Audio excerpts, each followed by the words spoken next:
Okay friends, now we have to discuss about the scope of cost accounting. Before going to start my topic, I am requesting you kindly subscribe my channel and press on bell button. Give some likes. It will makes me a lot of encouragement to do further videos. Okay friends, come to the topic. Scope of cost accounting. Cost accounting encompasses a broad range of activities designed to ascertain, record, control and audit the costs associated with the business operations. Its scope is comprehensive, covering various aspects of financial analysis and decision making. The key areas within the scope of cost accounting include as follows: cost ascertainment, recording of cost, cost control, cost reduction, cost audit, and these are the major areas. Okay friends, so మనం ఇక్కడ scope of cost accounting మనం కూడా మాట్లాడడం అనేది ఈ cost accounting అనేది పరిధి అనేది ఏ విధంగా ఉంది. First ascertainment of the cost and recording of cost and controlling of cost and auditing of cost. These are the major functions we have to do in cost accounting. So cost ascertainment. The fundamental purpose of cost accounting is to ascertain the cost of products, processes, projects or services. This involves gathering, classifying, allocating and assigning cost to ascertain accurate cost figures. So మనం ఇక్కడ cost అసర్టైన్మెంట్ లో ఏం చేస్తున్నామంటే each and every level, at the individual level, at the process level, at the project level, at the service level, what is the cost to complete a particular activity, and we have to gather the information and we have to classify the various costs involved in production of goods and rendering of services. So మనం ఒక వస్తువును product చేయడానికి అని లేకపోతే ఒక సర్వీస్ని మనం అందించడానికి ఎంత కాస్ట్ అవసరం అవుతుంది, వాటికి సంబంధించిన ఇన్ఫర్మేషన్ గ్యాదర్ చేయడము. నెక్స్ట్ ఇండివిజువల్ వైజ్గా, ప్రాసెస్ వైజ్గా, ప్రాజెక్ట్ వైజ్గా, సర్వీస్ వైజ్గా మనం వాటిని అలొకేట్ చేయడము. అలొకేట్ చేసిన తర్వాత వాటిని అసైన్మెంట్ చేసేసి అక్యురేట్ కాస్ట్ ఫిగర్స్ ఏవైతున్నాయో వాటిని చేసేసి కాస్ట్ మినిమైజ్ చేయడం అనేది major part of the cost accounting. Next, recording of cost. Cost accounting involves the systematic record of all costs in a manner that facilitate analysis and retrieval. This including maintaining detailed records of direct and indirect costs associated with the production.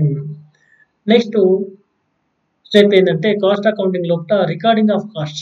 So cost ఎన్ని రకాలుగా ఉన్నాయి, direct cost ఏంటి, indirect cost ఏంటి, fixed cost ఏంటి, next variable cost ఏంటి, సంక్ cost ఏంటి, opportunity cost ఏంటి, రకరకాల కాస్ట్లు ఏవైతున్నాయో వాటన్నింటినీ కూడా మనం ఐడెంటిఫై చేసి వాటిని ప్రాపర్గా క్లాసిఫికేషన్ చేసి నెక్స్ట్ వాటిని రికార్డ్ చేయడంతో పాటుగా వాటిని ఇంప్లిమెంట్ చేసేటప్పుడు కాస్ట్ కంట్రోల్ మెజర్మెంట్స్ తీసుకోవడం అనేది another major part of the cost accounting మనం చెప్పడం జరుగుతుంది. Next cost control.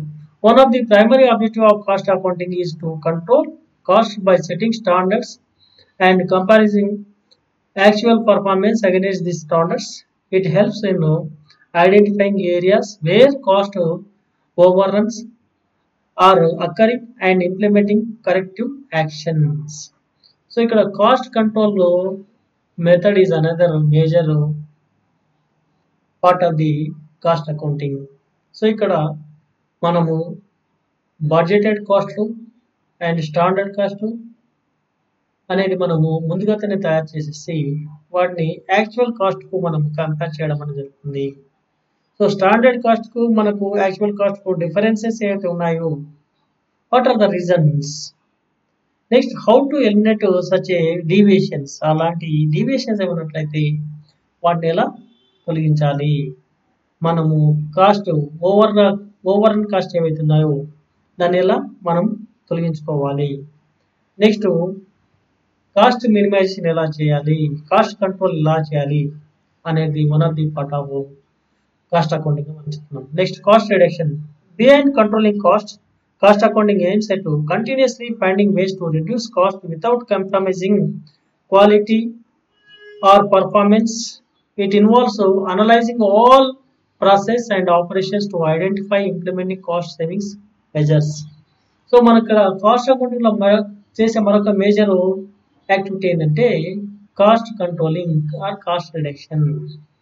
సో మనం ప్రీడిటర్మైన్డ్ స్టాండర్డ్స్ నెక్స్ట్ బడ్జెట్స్ అనేవి ఏర్పాటు చేసుకొని కాస్ట్ యొక్క అలొకేషన్ చేసేటప్పుడు వీళ్ళంతవరకు ఆప్టిమమ్ కాస్ట్ అనేది మనము అలొకేట్ చేయాలి.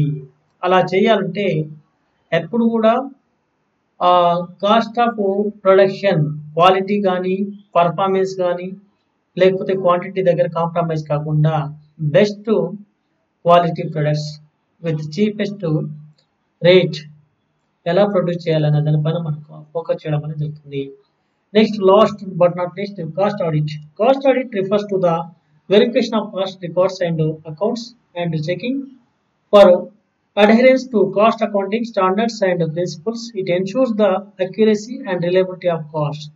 సో మనకి ఇక్కడ కాస్ట్ ఆడిట్ లో మనం ఏం చేస్తుంది, ఈచ్ అండ్ ఎవ్రీ కాస్ట్ అనేది యాక్చువల్గా దాన్ని స్పెండ్ చేసామా లేదా, మరి అక్కడ ఏమైనా వేస్టేజ్ ఉందా, లేకపోతే వాటిని ఎలా మినిమైజ్ చేసుకోవాలి, వీటన్నిటిపైన మనం ఆడిట్ చేయడానికి అనేది మనకి ఇక్కడ వన్ ఆఫ్ ది మేజర్ యాక్టివిటీగా మనం చెప్పడం జరుగుతుంది. So friends, with this I'm concluding this topic.